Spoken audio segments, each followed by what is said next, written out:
Assalamualaikum warahmatullahi wabarakatuh. Hai anak soleh dan soleha, bagaimana kabarnya hari ini? Semoga kalian semua selalu diberikan kesehatan oleh Allah Subhanahu wa Ta'ala. Amin, amin ya Rabbal Alamin. Pada pertemuan kali ini, Ibu akan membahas materi tentang tema 7 subtema 2. Indahnya keragaman budaya negeriku. Sebelum masuk ke pelajaran, marilah kita membaca doa bersama-sama. Berdoa dimulai. Berdoa selesai. Nah, anak soleh dan soleha, hari ini Ibu akan membahas tentang yang pertama, keragaman budaya. Yang kedua, budaya membaca. Yang ketiga, kesulitan membaca. Dan yang keempat, menemukan ide pokok.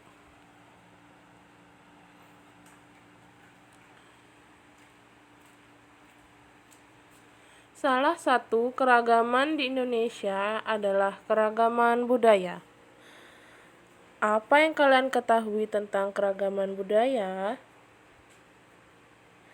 Ya, keragaman budaya adalah kekayaan Indonesia yang memiliki keindahan masing-masing. Salah satu keragaman budaya yaitu adalah budaya membaca. Tahukah kamu apa itu budaya membaca? Betul sekali. Budaya membaca merupakan suatu proses yang dilakukan untuk memperoleh wawasan atau pengetahuan yang baru. Pada saat membaca, kalian dapat menemukan inti dari suatu bacaan agar lebih mudah dipahami saat membaca. Pada saat membaca, kalian juga pasti akan menemukan kesulitan saat membaca.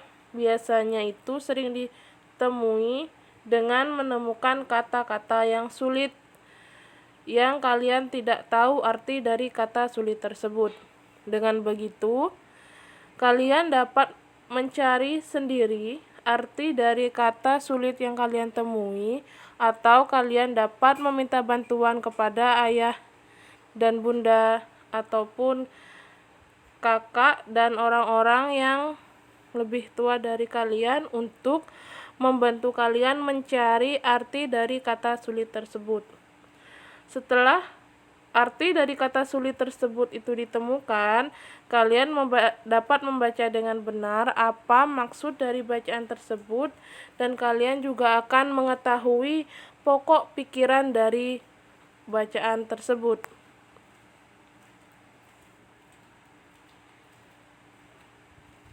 Berikut ini adalah hal-hal yang harus kalian perhatikan saat menulis kata sulit, gagasan pokok, dan informasi baru dalam bacaan sebagai berikut. Yang pertama adalah jangan mengurangi atau menambah informasi di dalam teks. Yang kedua, carilah arti kata sulit di Kamus Bahasa Indonesia. Yang ketiga, carilah gagasan pokok dengan jeli. Yang keempat, mencatat arti kata sulit dan menjelaskan dengan bukti dan fakta yang mendukung teks. Yang kelima adalah menghindari hubungan informasi dengan tanggapan yang kalian miliki. Dan yang terakhir adalah gunakanlah bahasa yang santun dan mudah dipahami. Untuk kata sulit, gagasan pokok, dan informasi baru pernah Ibu jelaskan pada saat pertemuan Zoom minggu lalu. Kita pernah membahas kata sulit, gagasan pokok, dan informasi yang baru. Ibu harap kalian masih ingat dengan materi Zoom yang Ibu berikan minggu lalu tentang kata sulit, gagasan pokok, dan informasi baru ini, sehingga kalian lebih mudah memahami materi yang Ibu berikan hari ini. Selanjutnya, Selanjutnya, bacalah teks berikut. Kalian baca teks yang berjudul Bahasa Daerah di Indonesia Terancam Punah. Setelah kalian baca teks tersebut, silahkan kalian mencari kata sulit beserta artinya yang terdapat di dalam teks bacaan tersebut. Setelah itu, kalian cari paragraf berapa dan tuliskan pokok pikirannya. Ini hanya untuk latihan di rumah saja dan tidak perlu dikumpulkan. Jika ada kesulitan, bisa menghubungi Ibu melalui WA secara pribadi. Ibu lanjutkan ke materi berikutnya.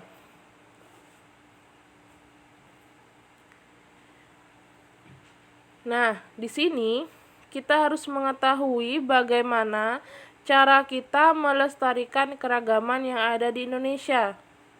Caranya yaitu ada 4. Yang pertama, bersyukur dengan segala keragaman yang kita miliki. Yang kedua, memiliki rasa bangga terhadap Indonesia.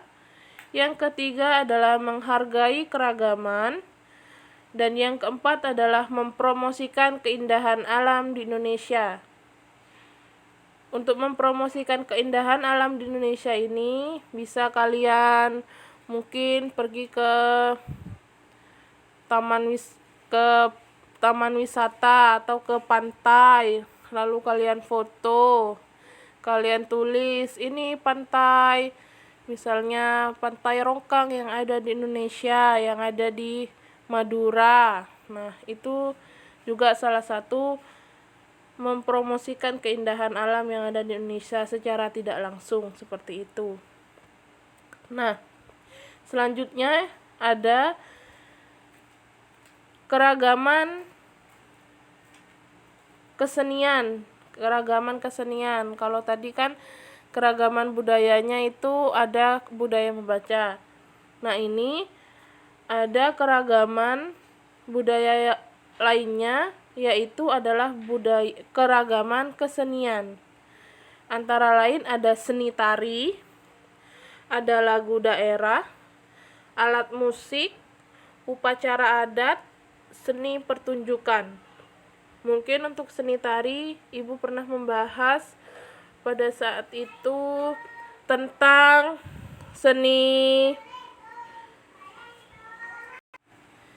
keragaman kesenian. Yang pertama itu misalnya seni tari. Seni tari itu kan banyak ragamnya. Misalnya ada tari jaipong, tari reok Ponorogo, tari keca, itu adalah macam-macam seni tari. Untuk lagu daerah, misalnya ada lagu Ampar-Ampar Pisang, ada lagu Gundul-Gundul Pacul, dan lain sebagainya. Untuk alat musik, ini biasanya ada alat musik rebana, terus alat musik ada suling, dan alat musik lainnya. Untuk upacara adat, ini biasanya ada upacara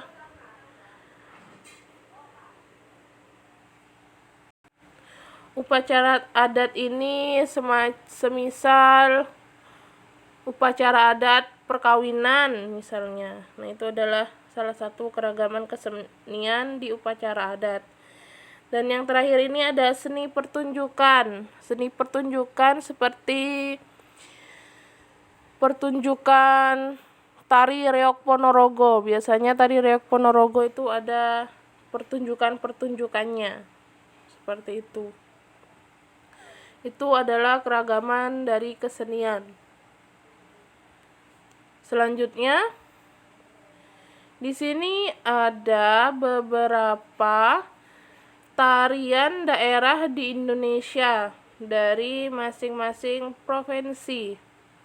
Ada 34 provinsi dengan masing-masing tarian daerahnya masing-masing. Di sini ada Aceh. Di Aceh itu ada tari saman dan tari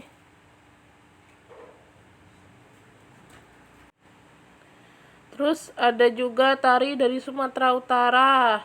Ada tari Serampang 12 dan tari-tari daerah lainnya.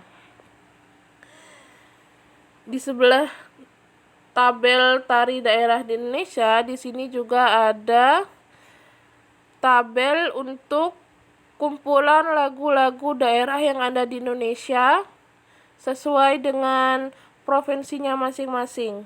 Ada 34 provinsi juga, sama seperti tari daerah. Di sini ada lagu dari Aceh, yaitu lagu Bungong Jempa. Terus ada dari Jawa Timur, yaitu Cublak-Cublak Suweng, dan lagu-lagu daerah lainnya.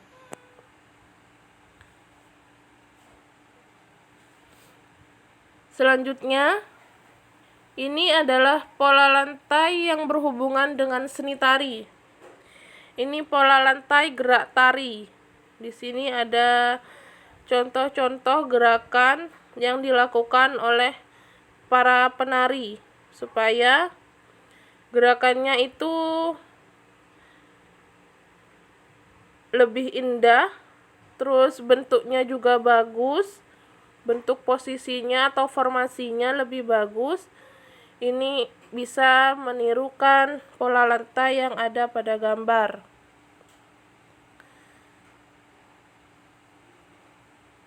Oke, materi hari ini sudah selesai.